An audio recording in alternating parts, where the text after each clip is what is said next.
राष्ट्रवादी काँग्रेसचे आमदार संग्राम जगताप यांनी अहिल्यानगर येथील जैन मंदिर ट्रस्टचा भूखंड हडप केल्याचा आरोप ठाकरे शिवसेनेचे शहर प्रमुख किरण काळे यांनी केलाय। या संदर्भात त्यांनी पुण्याच्या सहधर्मदाय आयुक्त यांच्याकडे लिखित तक्रार देखील दाखल केली आहे। आज रात्री उशिरा काळे यांनी गुरुदेव गुप्तीनंदीजी महाराजांची पुण्यात HND जैन बोर्डिंग येथे भेट घेतली। यावेळी त्यांनी या प्रकरणाची कागदपत्र पुरावेनिशी आचार्यजींना माहिती दिली।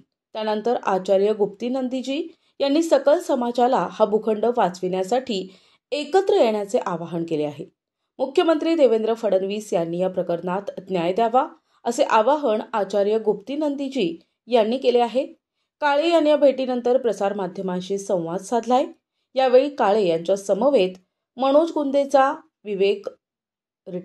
विकेश गुंदेचा, विलास उबाळे, अतुल जैन, सुकौशल चिंतूरकर, आनंद कांक्रिया, स्वप्नील गंगवाल, अण्णासो पाटील, स्वप्नील बाफणा, अनिल पटनी, राजेंद्रबाई शहा, शांतीनाथ जैन, जवाहर गुमने, दिलीप शांतीनाथ खोबरे आदींसह अनेक जैन बांधव यावेळी उपस्थित होते।